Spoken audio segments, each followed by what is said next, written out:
todos y a todas.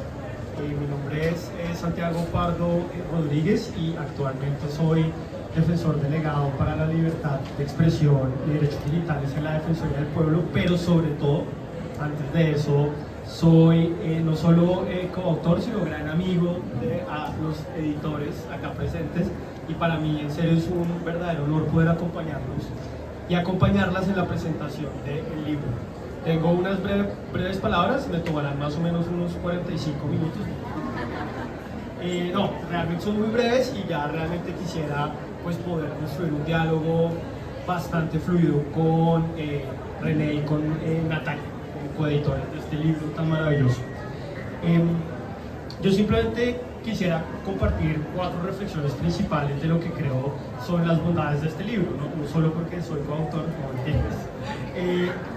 Yo creo que este libro no es simplemente un compendio de ensayos académicos, realmente es una intervención necesaria en uno de los debates más urgentes de nuestro tiempo. Es realmente una invitación a cuestionar la neutralidad de la tecnología, a disputar los sentidos del progreso, que realmente, sobre todo en estas épocas tan convulsas, lo ponen a uno a pensar sobre qué es progreso y qué no, y a imaginar alternativas dentro de las reglas democráticas y críticas dentro de las reglas democráticas a esas realidades. Por supuesto, vivimos en realidades donde los sistemas de automatización, la inteligencia artificial y la analítica de datos no solo están transformando los mercados y las formas de gobierno, sino que también están reconfigurando de manera silenciosa pero profunda los valores mismos sobre los cuales construimos pactos que habíamos creído o hemos creído que eran inalterados, particularmente nuestras nociones de justicia, de democracia y de igualdad. Por ejemplo, como plantean 2 profesores de Harvard, Richard Ree y Alicia Solon Niederman, el avance de la inteligencia artificial en el ámbito jurídico implica mucho más que eficiencia. Supone el riesgo de desplazar la justicia deliberativa, humana y equitativa, que por ejemplo representa muy bien nuestra magistrada Natalia Ángel Cao, en mi humilde opinión, pero también una justicia codificada, estandarizada, que muchas veces no es entendible o no se puede entender. Estas transformaciones no solo es un cambio técnico, realmente es un reordenamiento moral y político que amenaza con redefinir lo que entendemos por lo que es justo, lo que es razonable y lo que es democrático. Por eso, y acá concluyo mis palabras iniciales, yo creo que este libro ofrece 3 bondades principales, no son las únicas, pero quiero resaltar esas 3. La primera es que es un libro que tiene una naturaleza colectiva, no es la voz de un autor o un autor individual, ni la construcción de una sola escuela de pensamiento. Es un proyecto tejido a varias manos donde confluyen perspectivas diversas, jurídicas, sociológicas, tecnológicas y críticas, para dialogar y realmente tensionarse mutuamente. No es un diálogo fácil y de eso se trata. Esta multiplicidad además no es un simple recurso de estilo o de diseño, es una toma de posición política. Este libro nos recuerda que los desafíos que plantean la tecnología al derecho no son asuntos de un nicho académico o de una torre de marfil o de grandes gurús alrededor del derecho, sino que son cuestiones transversales que deben convocar a toda la comunidad jurídica, a las ciencias sociales, al diseño, a la ingeniería y a muchos actores de la sociedad civil. Pensar críticamente el derecho en la era digital no puede ser tarea de unos pocos, y creo que este libro recoge muy bien la importancia de ese mensaje de una construcción crítica y colectiva. Además, tiene que ser una tarea intergeneracional e interdisciplinaria, y por eso me alegra ver a muchos de mis ex colegas que quiero mucho en la Corte Constitucional, que tienen muchos menos años que yo, no voy a decir cuántos, presentes acá, porque realmente ustedes también van a recoger, no son los que tienen que recoger, en sus hombros está también construir este diálogo intergeneracional. La segunda bondad de este libro es que tiene una capacidad para romper con la pasividad jurídica. Básicamente, durante mucho tiempo el derecho ha oscilado entre adaptarse de manera crítica a los cambios tecnológicos o a refugiarse en un formalismo que lo aísla de la realidad. El caso que yo creo que es más notorio en la actualidad es la inteligencia artificial. Simplemente usamos ChatGPT, punto, o entramos en una regulación codificada, específica, hiperespecializada en la inteligencia artificial. Los abogados y las abogadas nos movemos básicamente en esos 2 espectros. Sin embargo, este libro, de nuevo, es una invitación a romper esos espectros y no acepta que la tecnología es un fenómeno que básicamente es absolutamente inevitable y que frente a eso el derecho solo puede resignarse y recogerse los hombros. Este libro apuesta por una actitud crítica y activa, por un derecho que no solo se limita a adaptarse, sino que cuestiona, resiste muchas veces y disputa los imaginarios sociotécnicos y propone horizontes alternativos dentro de nuevo, y acá esto es algo muy importante para mí, las reglas democráticas. Finalmente, la tercera bondad en este libro es que es un proyecto inacabado, y esto se hace de manera de manera consciente. No busca clausurar este debate ni ofrecer respuestas definitivas. Cada uno de los autores y las autoras que ustedes encontrarán en este libro parten de un punto de partida, en una provocación, en una apertura. Es una novela en cadena, como nos gusta decir a las personas que trabajamos en el derecho constitucional, donde cada autor toma la posta para extender el relato hacia otras nuevas direcciones. Derecho, Poder y Datos invita a que nuevas voces se sumen, a que nuevas preguntas se formulen, y que también se convierta esto en una obra viva, en construcción, y que reconozca los desafíos tecnológicos que cambian constantemente. Solo por ponerles un ejemplo de este dinamismo en la tecnología. En el 2020, en plena pandemia, estamos hablando de hace 5 años, parece mucho, pero realmente es poco, el Congreso de la República promulgó una ley para incorporar tecnologías de la información en la rama judicial a propósito de las restricciones de la presencialidad o derivadas de la pandemia del COVID. Ustedes leen esa ley, que fue producto de uno de los decretos que expidió el entonces expresidente Duque en el marco del estado de emergencia. Iba a decir conmoción interior, pero ese es otro debate ahora. Para la próxima semana. Eso lo dejamos para el próximo libro. Y en ninguna, estamos hablando de hace 4 años, en ninguna parte de esa ley se habla sobre inteligencia artificial. En ninguna. Y ahora, 4 años después, estamos viendo cómo los modelos generativos del lenguaje, los LLMs, están transformando la realidad jurídica, judicial y social. Entonces, imagínense lo que vamos a estar discutiendo en 2, 3, 4 años. Por todo eso, y acá termino, quisiera citar una frase de Aldous Huxley, que tiene un libro sobre la percepción que es muy bonito, que lo recomiendo mucho, que se llama Las puertas de la percepción, y es que este libro realmente creo que es un buen ejemplo de la metáfora que propone Huxley alrededor de la percepción. Porque la percepción no es un simple acceso a más información o a más innovación, sino es una apertura radical a la mirada, una ampliación de nuestra conciencia frente a los cambios que estamos viviendo. Este libro, entonces, para mí realmente es una puerta a la percepción, a la tecnología. Es una apuesta radical para que lo miremos de manera conjunta, crítica e inacabada. Y ojalá esta conversación que tengo el honor de moderar hoy pueda ser una puerta de entrada a eso.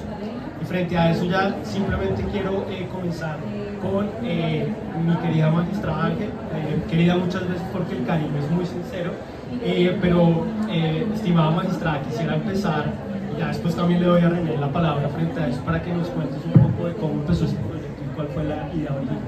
Pues este proyecto empezó antes de la pandemia, cuando no existía ChatGPT y no estábamos en esa ley, y de hecho empezó con una conversación un poco coloquial. Nosotros, tanto René como yo, veníamos discutiendo temas de mejor acceso a la justicia, no tanto en Colombia, pero en otros lugares había unas discusiones muy importantes sobre el desarrollo de la tecnología, pero de todo tecnología no tan avanzadas como la inteligencia artificial, para mejorar el acceso a la justicia de algunos usuarios de la justicia. Digamos, en Estados Unidos, en Europa, en Canadá, había toda una discusión de una cantidad de ciudadanos que estaban yendo sin abogado, en unos recortes presupuestales para la defensa técnica de muchas personas, y la tecnología se presentaba casi que acríticamente como una manera de acceso a la justicia. Entonces, esa conversación estaba, y nosotros teníamos, digamos, noticia de esa conversación sobre acceso a la justicia. Pero llegó una noticia en el periódico El Tiempo, esto era en 2017, 2018, o sea, esto lleva tiempo, y decía: la Corte Constitucional desarrolla va a adoptar un programa de inteligencia artificial para la selección de la tutela, selección de tutelas con inteligencia artificial. Y cuando uno leía el contexto del texto, decía: aquí ya la revolución de la justicia, mejor dicho, esto fue la maravilla, y ya lo salvó. Y todos los que hemos trabajado en la Corte padeciendo la selección de tutelas, nosotros recibimos 80.000 tutelas al mes. Sabemos que necesitamos tecnología para auxiliar en la selección de tutelas, pero también sabemos que estas tutelas tienen entre líneas y unos contextos que a veces hay que tener en cuenta. Entonces nos hacía mucho ruido ese anuncio. Entonces a partir de ello hicimos un foro en la Universidad de los Andes, en donde vinieron personas de la Corte Constitucional, que en el libro, y ustedes van a ver en el capítulo de Santiago, y en el libro lo recogemos, que vamos a llamar tecnooptimistas. Esto ya salvó, me han dicho ya, nosotros casi, es que aquí están muchos de mis colaboradores, me han dicho esto ya salvó, no tenemos que tener casi trabajo, pero al mismo tiempo una cantidad de otros con muchas inquietudes. Inquietudes desde quién es el desarrollador de la inteligencia artificial para la selección de tutelas, ¿cierto? Es un privado en una función pública. Esa era una primera pregunta, es ¿qué hacer cuando no son casos atípicos? ¿Será que ese entre líneas se va a poder considerar? ¿Cómo va el juez? Esas eran las preguntas iniciales, controlar lo que hay ahí. Entonces empezamos a tener varias preguntas y en ellas entonces llamamos a varias personas que sabíamos que estaban inquietas sobre esto para ponernos a pensar en las preguntas críticas, no porque no sepamos que la tecnología llegó para quedarnos, sino para invitar a hacerse en estos desarrollos las preguntas críticas que hay que hacer. Y nosotros sabíamos también que era una literatura en inglés muy grande, entonces otro de los propósitos que queremos con este libro, y en ese entonces cuando se inició, era también poner, digamos, a disposición del lector en español esas preguntas y esas discusiones. Yo le voy a dar la palabra a René para que continúe, pero es que creo que, como dijo Santiago, nosotros simplemente somos los editores de este libro, pero este es un libro que surgió de la colaboración y el apoyo de mucha gente y de buenas conversaciones, porque no fue un libro que cada uno escribiera así la pregunta, sino que también surgió de esas conversaciones. Por eso quisiera leer los autores del libro. Entonces está Carlos Andrés Arroyave, Olga Lucía Camacho Gutiérrez, Laura Sofía Díaz, María Lorena Flores, Juan Pablo Gómez Moreno, Andrés Páez, Santiago Pardo, Natalia Ramírez Bustamante, Mauricio Salcedo Maldonado y René y yo. Y ustedes se van a encontrar aquí en este libro, que tiene unas diversidades de temáticas. Está desde el uso de inteligencia laboral, de inteligencia artificial para la escogencia de hojas de vida laboral y todos los problemas que eso tiene, señor Fradique, aquí es cuando tenga que contratar. O por ejemplo el capitalismo de los datos, el texto de René, que para mí es pues absolutamente maravilloso, o temas de consumo, temas de derecho internacional, o sea, pasa por una cantidad de temáticas que son absolutamente importantes y es así como nació y como se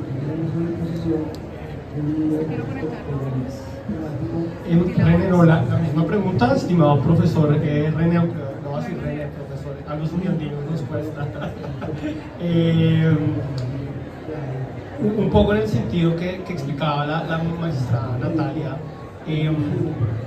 desde su perspectiva, cuando empiezan a construirse estos diálogos, sobre todo en el foro de la Universidad de los Andes, de este proyecto de inteligencia artificial para la selección de tutela, ¿qué pasa ahí?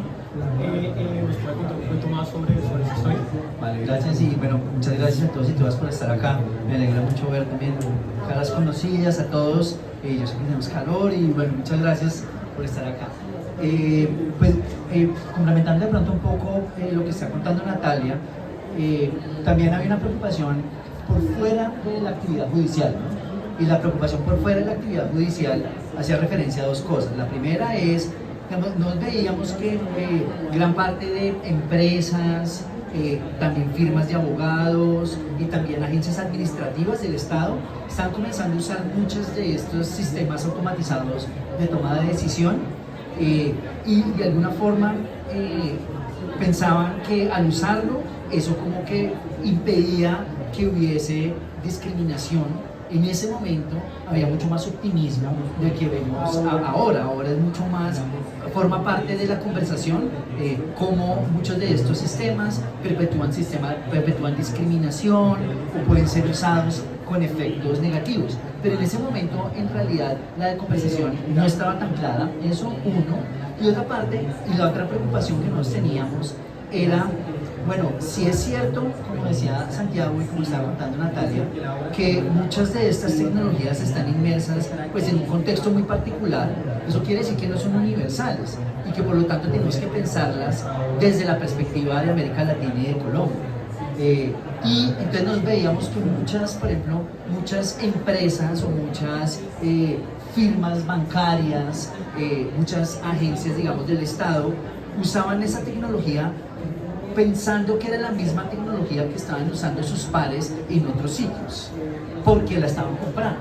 Entonces, por ejemplo, el caso de discriminación en selección laboral, digamos, muchas de las empresas con las que se hablaba pensaban que porque estaban usando el mismo algoritmo, por lo tanto, el efecto o las implicaciones de esa tecnología aplicada en Colombia iba a ser más o menos parecido a lo que ocurría en los sitios en los que se entrenó el algoritmo, por ejemplo en Estados Unidos.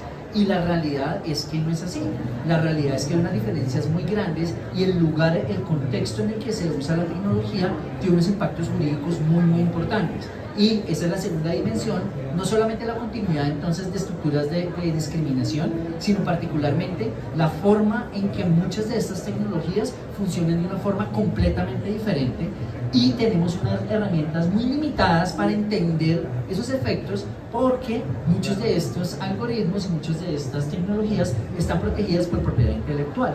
Entonces, cuando queremos comenzar a pensar cómo es que esta tecnología fue entrenada o de dónde salieron las bases de datos, nos damos cuenta que de una parte, y esa fue gran parte de la motivación que teníamos, es no solamente muchas de estas bases de datos son entrenadas en Estados Unidos o en Europa, que es donde se desarrolla el algoritmo, para luego ser aplicadas en contextos, por ejemplo, latinoamericanos, número uno, sino cuando uno formula la pregunta, muchas de esas empresas, con razón, porque obviamente ese es el valor agregado que se vende, responden, lo siento, pero esto está protegido por propiedad intelectual. Y esto entonces genera una cantidad de tensiones muy importantes que nosotros veíamos que esa idea de que la tecnología es universal en realidad no estaba registrando. Entonces esa era como la segunda motivación, Santiago, y es como, pues bueno, traigamos gente que esté pensando en estos temas desde Colombia, desde América Latina, para ver cuáles son los efectos diferenciados que esto está teniendo acá. Y en realidad lo que nos dimos cuenta es que, y eso, por eso los invitamos a mirar muchos de los capítulos del libro, es que en realidad los efectos, claro, son completamente diferentes. Claro, registran en el mismo ancho de banda, en el sentido que estamos hablando de problemas de discriminación, sí, que estamos hablando, digamos, de problemas, por ejemplo, de concentración de mercados, todo el problema del hecho de la competencia. Claro, todo eso es cierto, pero tiene unos matices completamente diferentes cuando lo pensamos en contextos de América Latina. Y eso, si sumamos eso a la dimensión judicial, pues obviamente en realidad nos terminamos enfrentando a un problema que tenemos un vocabulario muy limitado para comenzar a pensarlo, y es por eso que, digamos, que tenemos la intención de abrir esa conversación en el contexto del libro. Y en ese punto, magistrada Natalia, yo quisiera preguntarles a los dos, comenzando por ti, un poco, hay una línea que yo veo que es como una línea conductora en todos los capítulos, y es una actitud de una postura muy crítica frente a las posturas actuales del derecho y cómo el derecho, digamos, ha abarcado inicialmente estos debates. Y realmente una cuestión como hilo conductor, con un cuestionamiento permanente hacia el derecho o no está realmente preparado para cuestionar estas lógicas de poder que señalaban ustedes dos en sus intervenciones iniciales alrededor de las nuevas tecnologías. En opinión de los dos, y empiezo por Natalia, quisiera como que nos compartieran a todos y a todas una reflexión sobre cuáles son las limitaciones del derecho y cómo el derecho podría readaptarse para poder enfrentar estos retos, no solo regulatorios, sino también de entender las capacidades y los riesgos de estas nuevas tecnologías. Yo voy a empezar, digamos, nosotros, por lo menos a los undiandinos siempre nos han enseñado el derecho no es neutral, ¿no? Entonces, la manera en que nosotros intervenimos puede generar ganadores y perdedores, e incluso en las discusiones sobre tecnología y empecemos por cosas positivas. Digamos, ha habido esfuerzos regulatorios importantes para tratar que los riesgos que hay en la tecnología pues se puedan enfrentar. Muchos han sido, y yo creo que en ese punto lo pone René bien, muchas de estas regulaciones vienen siendo regulaciones europeas y norteamericanas y nosotros generalmente seguimos lo que se hace en otros lados y no necesariamente somos partícipes de la conversación de esas regulaciones que al final nos van a llegar, pero digamos ha habido regulaciones importantes en temas de la concentración del poder de las plataformas digitales, ha habido, sobre datos personales hay algunas regulaciones importantes del tipo de datos, hay algunos lineamientos sobre inteligencia artificial que se están creando. Creo que incluso nosotros hemos hecho, es que a mí me parece también que tenemos que publicitar nuestro trabajo. Nosotros acabamos de sacar una sentencia en la Corte Constitucional donde ayudó Santiago, Paola, aquí hay más de uno, sobre transparencia algorítmica, es la 160 creo que es, pero por ejemplo que es precisamente sobre eso, es como la tensión entre poder hacer una información pública y proteger datos. Bueno, entonces tenemos unos avances, pero el derecho sí tiene también otras limitaciones que ya se han empezado a identificar y a discutir. La primera tiene que ver con la velocidad del cambio, y es que las regulaciones, las transformaciones legales, etcétera, al paso en que nosotros siempre las damos y las discusiones que damos, pues parece que la tecnología supera ampliamente esos tiempos y la capacidad de respuesta de los sistemas jurídicos, que en general tienden a ser reactivos y es difícil y que tienen procesos políticos muy complejos. Creo que también se ha visto, sobre todo en esos espacios regulatorios, y por lo menos es lo que plantea el libro, también una asimetría de la información. Incluso las grandes corporaciones, las que desarrollan estas tecnologías, pues pueden llegar incluso a tener una información que los reguladores pueden no tener, o los hacedores de política. Incluso yo lo miro desde mi lado como juez. Nosotros tenemos un caso en donde para notificar a Meta, pues nos tocó anular porque no pudimos, mejor dicho, había que notificar a Meta en Palo Alto, pero no tenía una cara visible. Facebook Colombia decía que no podía porque ya no veía, simplemente era comercial. O sea, unas dificultades grandes incluso para los hacedores o los que trabajamos en el derecho. Creo que hay también, digamos, en estas ideas de regulaciones muchas veces una idea de un predominio de una lectura de la eficiencia por encima de la equidad. Entonces, digamos, los intereses de los más vulnerables a veces no están en las discusiones. Obviamente, pues en la idea de globalización digital, o sea, hasta donde nuestra voz está en el derecho. Digamos, Cohen y Pascal hablan también un poquito de la captura regulatoria y del lobby. Digamos, no todo el mundo tiene la misma fuerza en las regulaciones de estos sitios, y yo añadiría una cosa que sí hemos visto, incluso lo estamos viendo en el esfuerzo que estamos haciendo en la Corte por abordar estos temas de la mejor manera, y es que en realidad frente a la tecnología lo que nos ha mostrado es que tenemos unas limitaciones conceptuales y unas limitaciones de categoría jurídicas clarísimas. Por ejemplo, el tema de la jurisdicción. Si seguimos pensando en la jurisdicción en espacios terrestres, estamos perdidos, pero todavía no tenemos una respuesta sobre el concepto de jurisdicción. En materia de libertad de expresión, a mí me llama mucho la atención porque nuestro discurso de libertad de expresión y de censura generalmente estaba frente al Estado. Es mantener al Estado que no censure, pero resulta que ahora el que nos censura es una persona que es dueño de la esfera pública, que hace off en el momento en que nos bloquean en una plataforma. Entonces creo que hay una cantidad de limitaciones, no es para ser negativos, sino para mostrar que pues existen esas limitaciones. Yo me imagino que es experto dirá muchas más. No, digamos, yo creo que, elaborando un poco en lo que Natalia estaba diciendo, yo creo que la forma en que el libro está armado, en realidad lo que busca es responder una pregunta doble, y es una parte, está la idea, que es lo que Natalia estaba diciendo sobre la idea de la brecha regulatoria, ¿no? Y es que la tecnología va más rápido que la regulación. Entonces, de alguna forma, el regulador, los jueces tienen que estar corriendo para alcanzar el avance tecnológico. Pero de otra parte, la realidad es que gran parte del avance tecnológico depende de la regulación que ya está.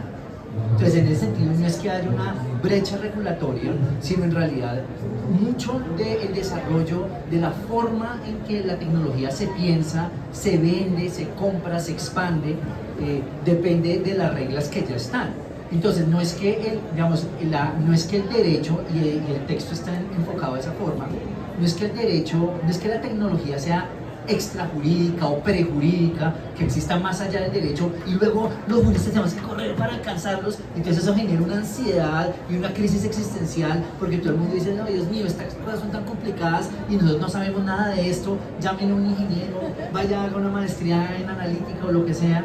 Pero la realidad, entonces, ¿cuál es el tema? La realidad es que gran parte del desarrollo tecnológico en todo caso está marcado por la estructura jurídica que existe.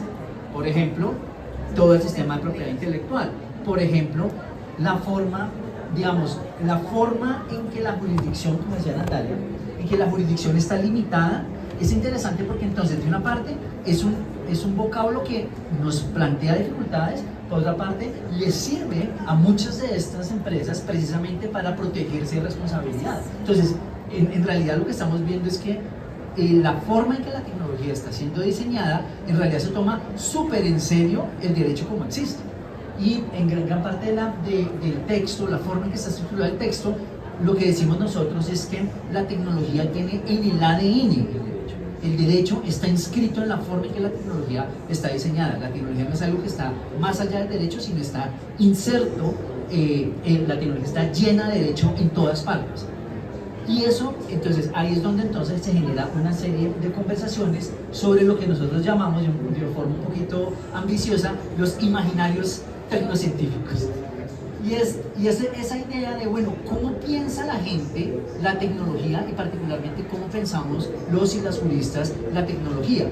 Y ahí está, por ejemplo, el texto de Natalia y de Santiago, hace una categorización de tecnooptimistas y de personas que tienen miedo a la tecnología, de gente muy precavida. Hay también el texto, en otros capítulos también hacen mención a otra forma en que las personas piensan la tecnología, pero ahí el punto central, y después yo creo que también Santiago nos puede contar, nuestro coautor también nos puede contar un poco de eso, pero el punto, el mensaje central del texto sobre eso es que la tecnología no es algo que exista al margen del derecho, que exista como un agente que lo hace por allá y que los juristas tenemos que alcanzarlo, sino la tecnología está enmarcada de una forma, integra el lenguaje jurídico. Y por lo tanto, eso abre un espacio de intervención muy amplio para el vocabulario jurídico. Porque entonces no es solamente que nosotros tengamos que correr, porque pues el que corre siempre llega cansado, sino en realidad hay una cantidad de lenguaje, vocablos, categorías que nosotros tenemos que recuperar para hacer valer en estas conversaciones. ¿Como cuáles? Por ejemplo, hay una serie de ideas, como la idea de qué es una persona. Por ejemplo, yo enseño introducción al derecho a veces, y este semestre lo estoy enseñando. Y salió ayer un artículo en el New York Times en el que hablaban sobre Anthropic, que es como la segunda empresa grande que está haciendo LLMs, modelos grandes de lenguaje, y el de ellos se llama Claude. Y es muy particular porque Claude, ese modelo, tiene unas características que podrían ser como psicológicas. Y entonces Anthropic, esta empresa, creó por primera vez el cargo de bienestar del modelo. Es decir, no cómo el modelo afecta a los seres humanos, sino cómo los seres humanos afectamos el bienestar del modelo. Bueno, entonces obviamente dice, bueno, ahí hay una discusión filosófica que puede ser interesante, pero sobre si tiene autonomía, agencia, todo eso. Pero a mí lo que me parece interesante es ¿de dónde vamos a sacar un vocabulario para hablar de eso? Le decía precisamente ayer, antes de ir a mis sesiones. Pues ¿de dónde lo vamos a sacar? De la jurisprudencia de la Corte Constitucional sobre actores no humanos, sobre ecosistemas, sobre personalidad de animales, sobre derechos fundamentales de personas jurídicas. Es decir, ahí hay una cantidad de formas de pensar que nosotros tenemos que más que negar su utilidad en este nuevo mundo, así que como Huxley, en este nuevo mundo en el que estamos viviendo, un mundo feliz, en realidad lo que tenemos es que decir, no, acá tenemos un vocabulario y no podemos darnos por vencidos en la relevancia de este vocabulario que llevamos pues varios siglos desarrollando. Entonces es como ese mensaje, y esa es la idea de cómo pensamos la tecnología, no como algo que existe en la naturaleza, sino algo que es el producto o co-constituido, y esa es una intervención teórica que hace el libro, co-constituido por el derecho. Pero yo diría que algo, no, pero de todas maneras sí también es una invitación a repensar nuevas categorías, o sea, no simplemente adaptar las existentes. Y hay un elemento que a mí me parece que es importante del libro, y es que es la necesidad para los abogados, pero para los ingenieros, para todos, de la interdisciplinariedad. Lo que sí hace el libro también es un llamado a la interdisciplinariedad, y ustedes lo van a ver. Son preguntas que parten desde el derecho, pero realmente utilizamos otros actores. Entonces yo estaba pensando en lo que decía René. Por ejemplo, Bruno Latour, como sociólogo, hace una cosa que se llama el Actor Network Theory, que fue como los pioneros de estas discusiones de qué es persona o de quién es actor, y entonces la tecnología termina siendo un actor dentro de esa discusión, y creo que uno en el libro va a ver esa necesidad de la interdisciplinaridad todo el tiempo. De acuerdo, y para continuar con René, dos reacciones muy puntuales a lo que compartieron Natalia y René. Por ejemplo, en el capítulo sobre derecho laboral que mencionó Natalia mencionó a la magistrada Ángel, de nuestra coautora amiga Natalia Ramírez. Ella parte de una hipótesis que a mí me parece fascinante, y es que dice que en principio parecería ser que el uso de la inteligencia artificial en la selección de personal garantizaría objetividad y organizaría un proceso mucho más transparente y meritocrático, que son categorías que el derecho siempre, digamos, ha puesto en un lugar central, por ejemplo en el derecho laboral, en la jurisprudencia de protección de derechos laborales. Pero pues no, spoiler, no voy a dañarles el capítulo, léanlo, pero ahí Natalia revalúa mucho, digamos, cómo esas categorías del derecho son profundamente trastocadas o traumatizadas por el uso de la inteligencia artificial. No es que vamos a renunciar a ellas, sino que... Exacto. Y una segunda reacción también muy puntual también, además de la sentencia que menciona la magistrada Natalia, creo que también es importante, porque muchas veces, y esto yo me he dado cuenta ya estando en el otro lado de la defensoría, también muchas veces en Colombia nos damos palo por deporte, decir no, es que acá no entendemos los problemas, acá hay muchas dificultades.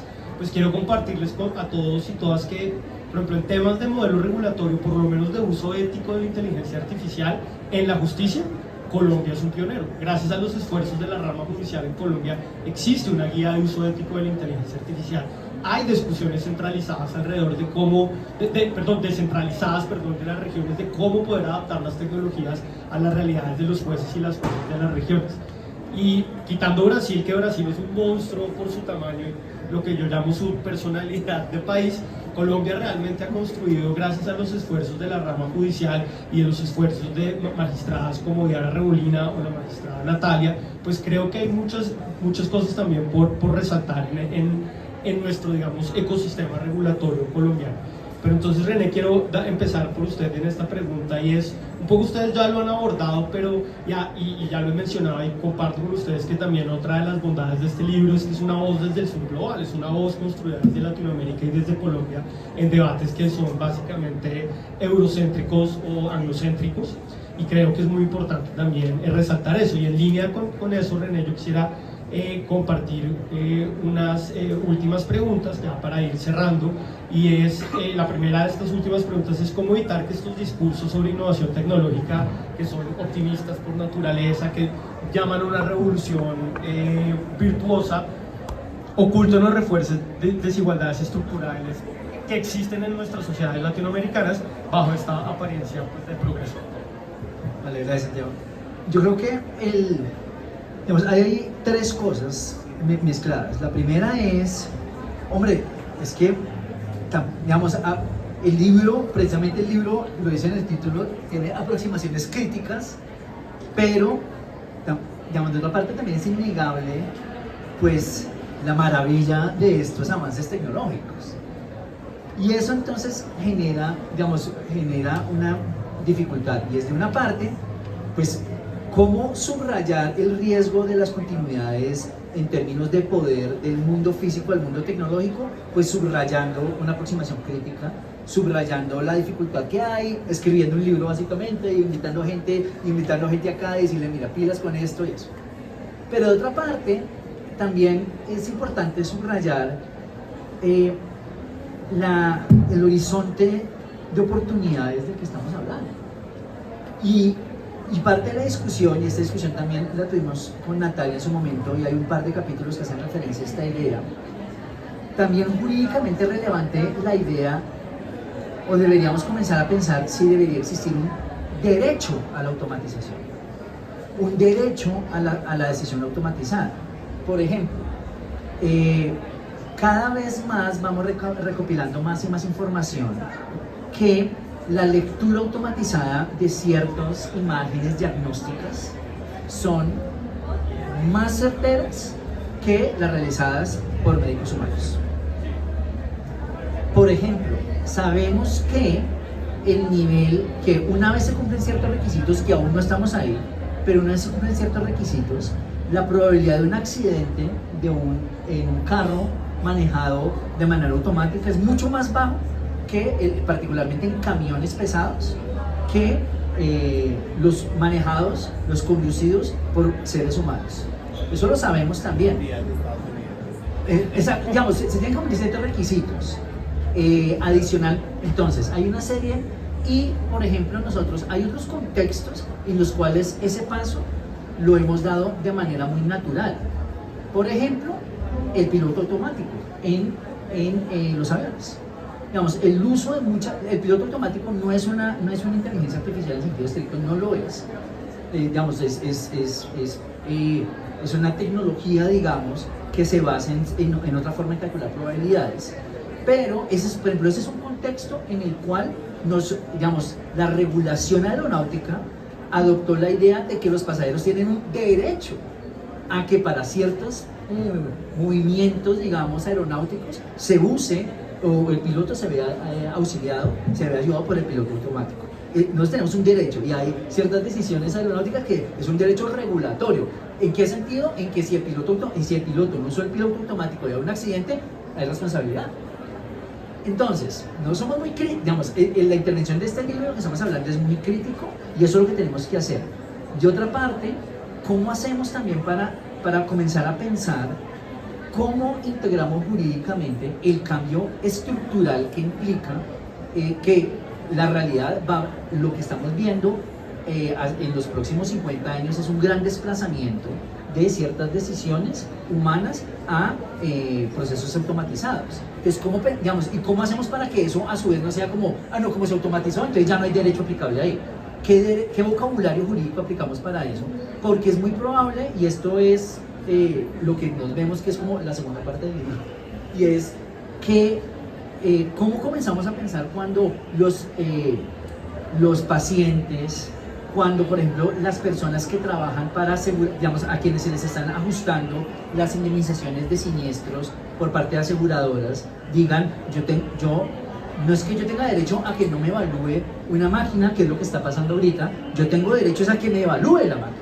Porque estos son contextos, pueden ser muy discretos, es decir, independientemente considerados, pero hay ciertos espacios en los que probablemente se van a comenzar a hacer argumentos.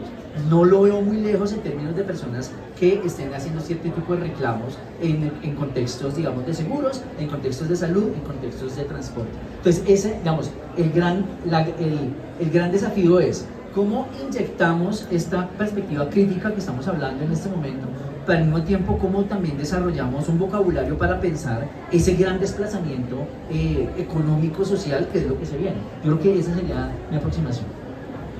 Pero yo contestaría también, porque el libro lo trae, que hay que abrazar la tecnología, pero también con cautela. Por ejemplo, puso el ejemplo de la salud, y el libro tiene un capítulo sobre Watson y los diagnósticos de la salud hechos por esta herramienta tecnológica, que también tuvo errores y también generó sesgos de discriminación, que es, digamos, algo de lo que estamos viendo. Entonces, digamos, eso hay que mirar. A mí de todas maneras, la tecnología llegó para quedarnos, eso es inevitable. Yo creo que la invitación central del libro es hacernos las preguntas críticas de cómo hacer y cómo hacer también para que no desplace nuestra propia humanidad. Yo cuando hice el doctorado lo hice de qué pasa con las decisiones judiciales cuando salen de la corte, y la sentencia que seguía estructural era la sentencia de unos recicladores en Cali, el cierre de un basurero. Y en ese momento había una discusión grandísima sobre los contenedores de las basuras. Y entonces, pues obviamente todos los alcaldes les parecía divino, porque los contenedores de las basuras, yo ya no voy a ver basuras, queda la ciudad absolutamente limpia, y entonces los ciudadanos, qué felicidad, porque nadie quiere ver la basura. Pero detrás de ese contenedor es el desplazamiento de una persona que solo podía comer accediendo a material reciclaje o accediendo a la basura. Y si nosotros cuando hablamos o discutimos el contenedor no vemos esa persona que venía de acceder a la basura y no lo vemos, pues en realidad estamos tomando decisiones que pueden ser muy eficientes, que pueden ser muy bonitas para algunos, pero que tienen unas profundas implicaciones de igualdad para otros. Y yo creo que esa pregunta del desplazamiento del humano en torno de la eficiencia tiene un impacto también. Por ejemplo, a mí el tema laboral sí me importa porque muchos de esos trabajos que la inteligencia artificial va a hacer, que la tecnología hace, pues son oficios que en realidad terminan haciendo los más vulnerables. Entonces nosotros también tenemos que pensar en cuál es esa alternativa de ocupacional y una alternativa de ingresos para los más vulnerables. Entonces cuando yo lo pienso, y yo creo que esa es como mi preocupación toda la vida, ha sido en ese estilo. Yo creo que Saskia Sassen dice en un librito muy bonito que lo que uno tiene es que construir visiones de futuros en las que el desarrollo tecnológico esté subordinado a objetivos democráticos, ambientales y de justicia global, y no solo de eficiencia y rentabilidad. Creo que eso no se nos puede perder, incluso no se nos puede perder en términos democráticos. Dentro de los diagnósticos de los populismos hoy en día sabemos que una de las causas, no todas, pero una de las causas son las redes sociales. Entonces, si nosotros no tenemos unas discusiones, yo creo que toda la invitación de este libro es hacernos otras preguntas. La tecnología llegó para quedarnos, nos trae unos beneficios enormes. Lo vivimos en la rama judicial. Nosotros teníamos, casi que se colapsa, eso también sale en el libro, en la estructura del edificio de la Corte Constitucional, casi del Palacio de Justicia, casi que se colapsa cuando los expedientes se cayeron. Y las estructuras, imagínense, el peso, se colapsaron. O sea, ¿cómo teníamos expedientes físicos en pleno siglo XXI? O sea, lo sabemos.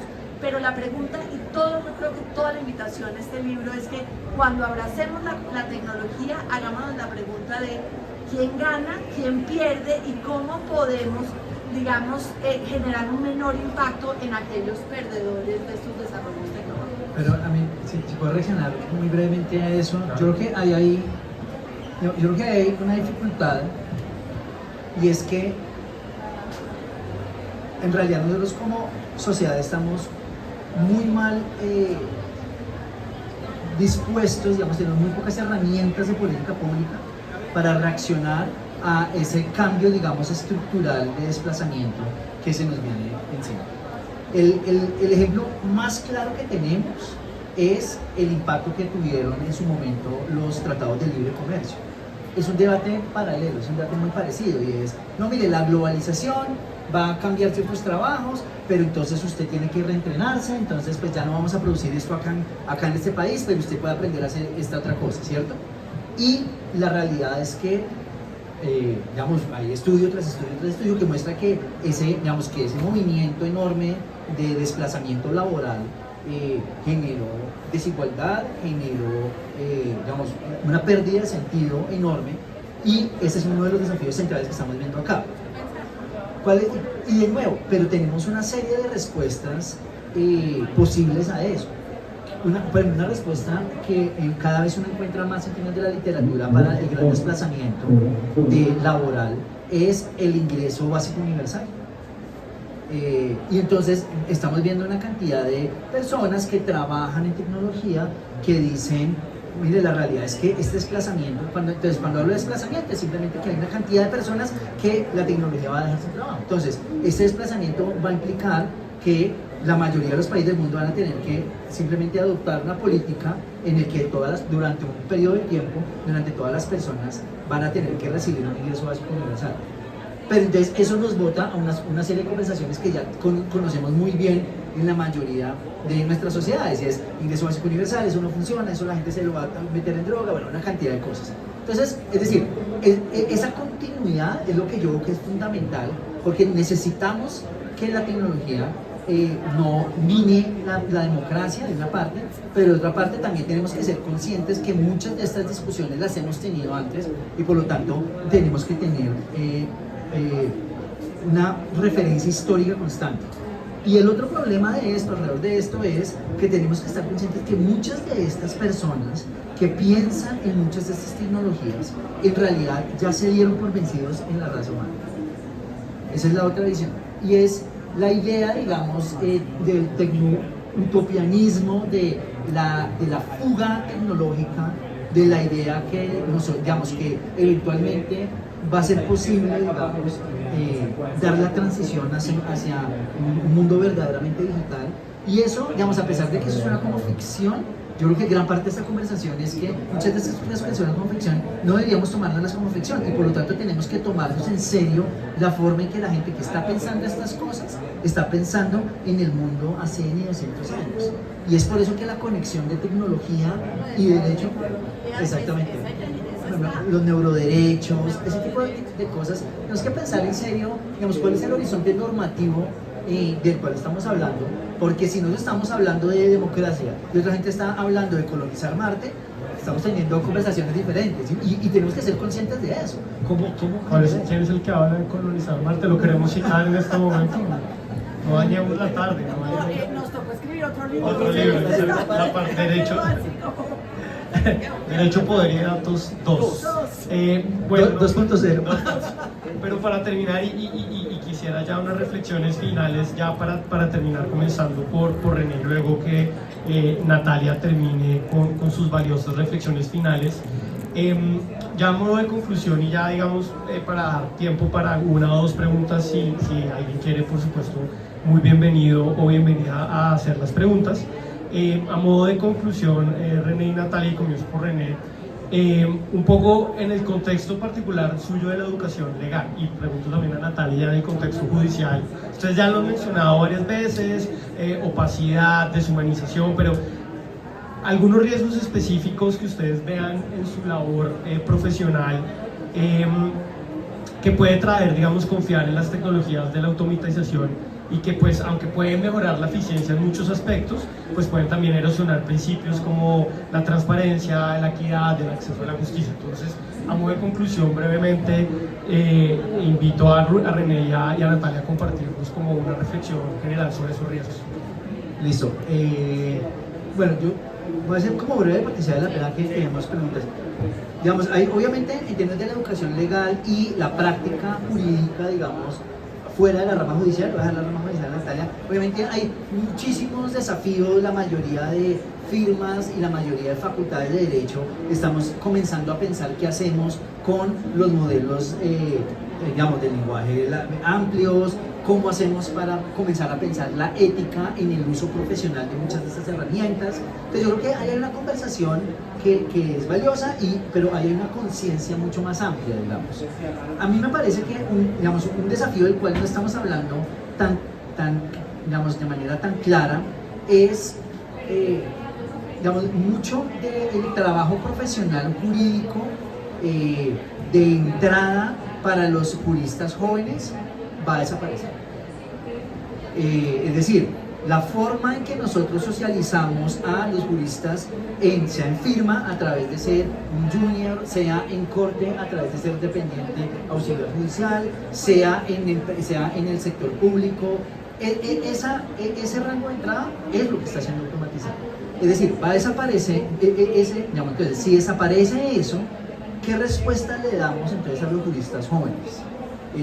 No en términos de qué es el derecho, porque obviamente no nos podemos entrenarnos para muchas cosas, sino cuál va a ser su mercado de entrada, porque si no hay un mercado de entrada, pues entonces en realidad va a ser muy difícil para muchas de estas personas tener una carrera, sobre todo porque este mercado de entrada es lo que nos permite verdadera movilidad social en la práctica jurídica, porque pues las personas que ya son hijas de alguien, pues no van a tener ningún problema, porque de una van a entrar a ejercer roles que difícilmente van a ser automatizados por el momento, pero en realidad ese rango de entrada, que es lo que nos permite movilidad social, que es la promesa, digamos, del derecho como profesión, ¿qué oferta podemos hacer ahí? Y eso, entonces, por lo tanto, y ahí, esa es la conexión que no hacemos tanto, entonces ahí tenemos que comenzar a pensar de manera mucho más seria y agresiva en la internacionalización de nuestra educación jurídica, porque el mercado tiene que ser más amplio,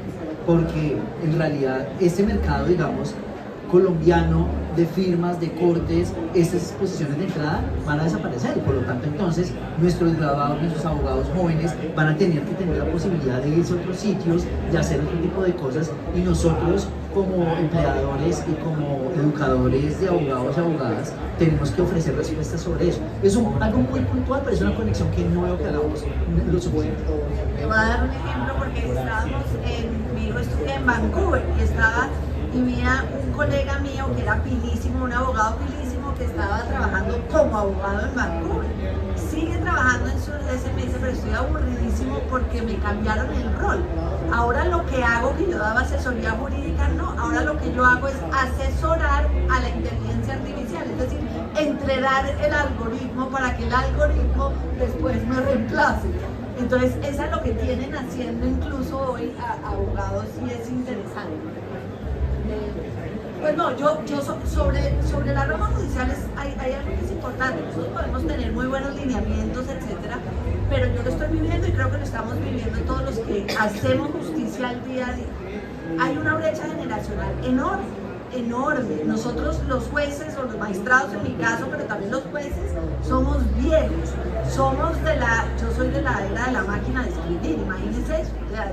O sea, realmente somos viejos, nos cuesta trabajo también entender la tecnología. Ustedes lo van a ver en el capítulo del libro de los miedos que hay entre muchos.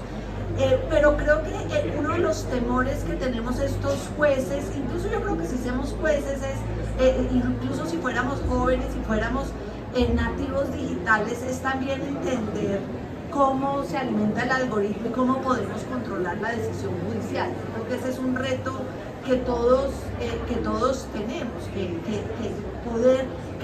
la opacidad algorítmica, que es algo que existe, cómo queda nuestro rol ahí, y digamos, si hay esa preocupación, yo creo que es grande. Otra cosa que sí nos preocupa a los jueces, o los debería preocupar, es la reproducción de los sesgos. Eso sí es, cuando uno es un juez constitucional, que ya habíamos dicho que su apuesta es por unos valores centrales, entre ellos el valor de la igualdad, de la equidad, de la no discriminación, ¿cómo hacemos para no reproducir sesgos? Entonces, Santiago ya lo decía, parte de la mirada crítica es que en un momento dado la tecnología se presentaba como que iba a tener decisiones objetivas, decisiones ya sin grandes problemas como los que puede uno tener con su mirada humana, y lo que hemos estado viendo es que no, y que muchas veces incluso pueden magnificar esas discriminaciones. Y hay varios ejemplos claros. Como les digo, el libro tiene Watson, el libro menciona Compass, que es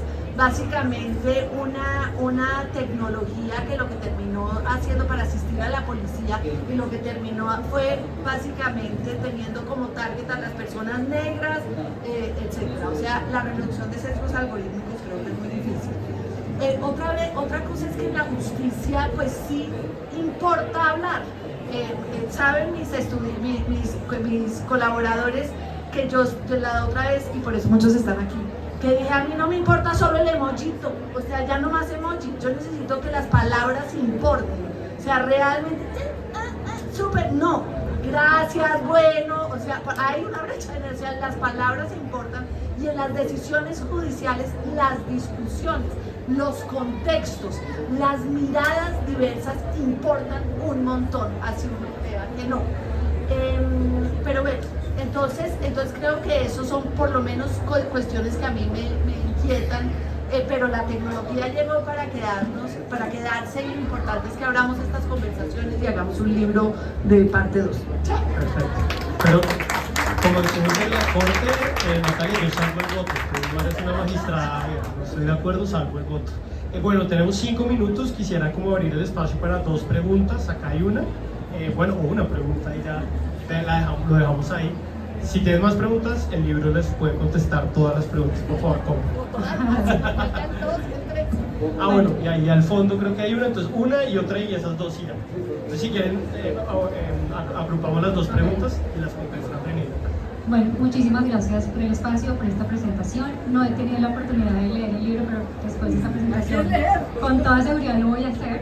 Y quiero conocer si en el libro se abordó, hay 3 temas que ustedes en el título se mencionan, que es derecho, poder y datos. Particularmente me gustaría saber si el libro aborda alguna discusión directa sobre el tema de los datos, en particular sobre la calidad de los datos, la suficiencia de los datos y la disponibilidad de los datos. Y esto que es muy importante frente a tecnologías como la inteligencia artificial, que se basa fundamentalmente en datos, y que lo que ustedes han dicho acá, para evitar, pues para tomar los 2 lados, ¿no? Poder desarrollar, poder innovar, poder Colombia como país hacer uso positivo de la tecnología, pero a su vez para evitar la perpetuación de discriminaciones o incluso la profundización. Y esto lo pienso sobre todo de un área que es de mi particular interés de investigación, que es la discapacidad y la inteligencia artificial. Acá, muchas gracias, doctora Natalia Ángel, Santiago, doctor René, para recordar nombres y apellidos.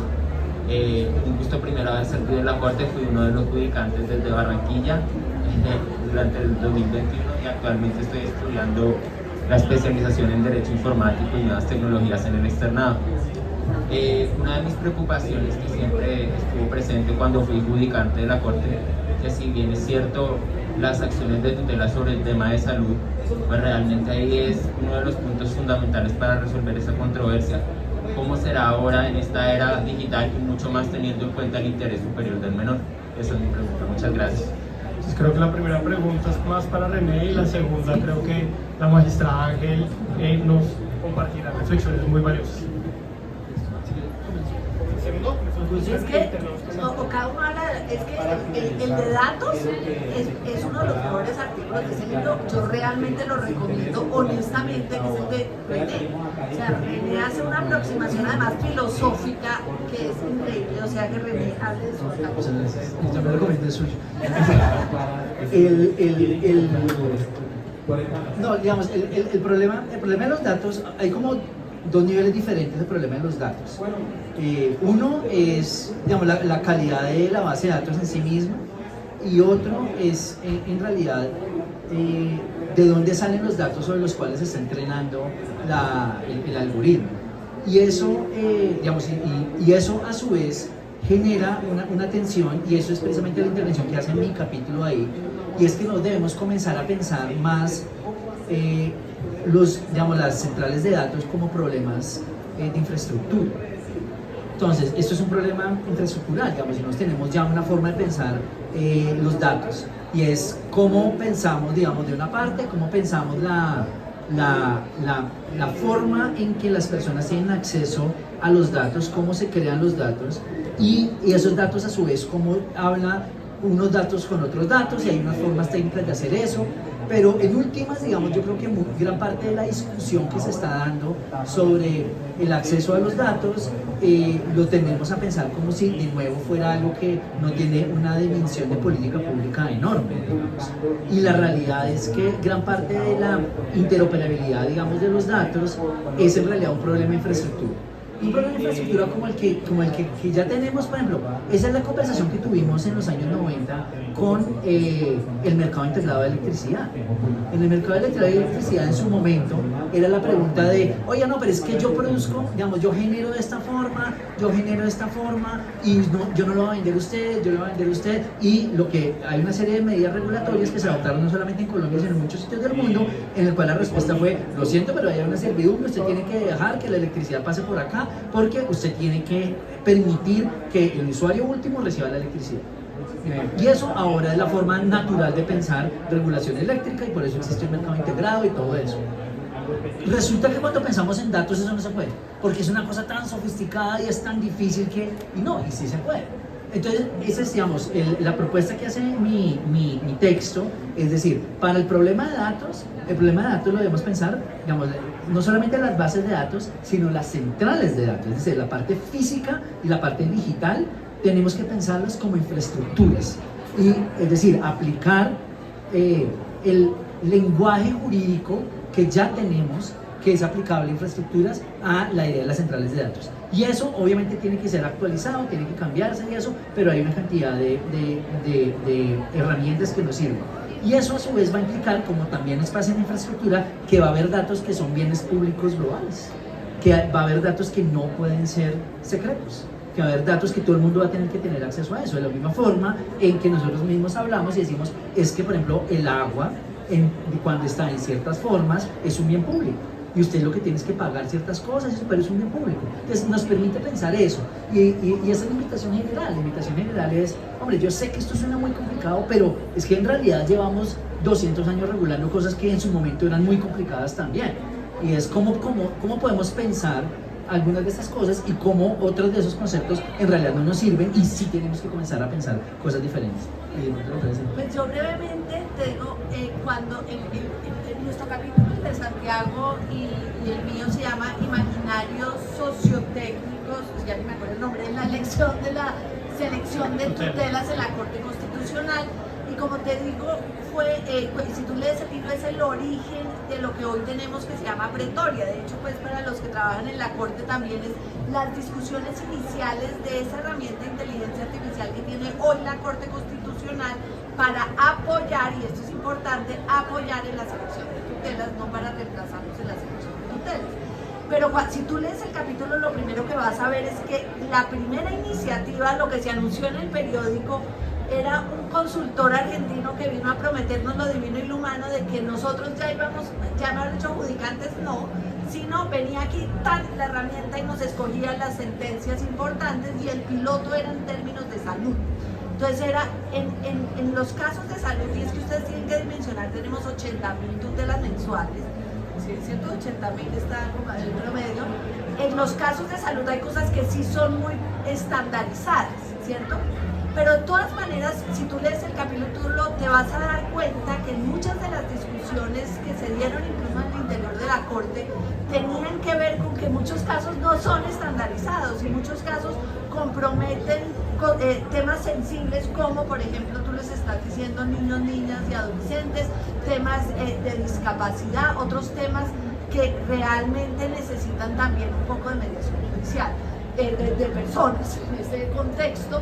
Y finalmente es una conversación que sigue, y yo creo que ahí, cuando lo vas a ver, ahí tuvo un rol muy importante lo que nosotros llamamos el imaginario mediador, pero realmente eso tiene nombre propio, que es una persona en la Corte Constitucional que es abogada e ingeniera, que entendió claramente que en este contexto había que dar pasos poco a poco, no arrasar, porque tiene que tener en cuenta los imaginarios de los usuarios. Y como les digo, en la justicia hay una brecha generacional grande y hay unas preocupaciones grandes que hay que poder abordar también a su debido momento. Entonces, pero eso se tuvo en cuenta. Y gracias. Bueno, muchas gracias a todos y a todas. A Natalia, René, un placer estar acá con ustedes.